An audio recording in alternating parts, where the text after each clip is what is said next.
Okay, once we are at www.code.org, you are going to come over here. Oops, I'm still signed in. You're going to come over here in the upper right hand corner and click the Sign In button. Then you're going to come down here to the blue button and click Create an Account.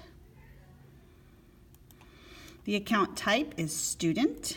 You're going to type your whole school email address, student ID at student.dmschools.org, and then please make your password be your 6-digit student ID number. And you'll have to type it again. And then you're going to go on, well, I just mashed something in there. Then you're going to go on, your display name should be your entire name. Capitalize your first name, space, capitalize your last name. This is a safe website built for students and teachers. So go ahead and put your real age and your real gender in here.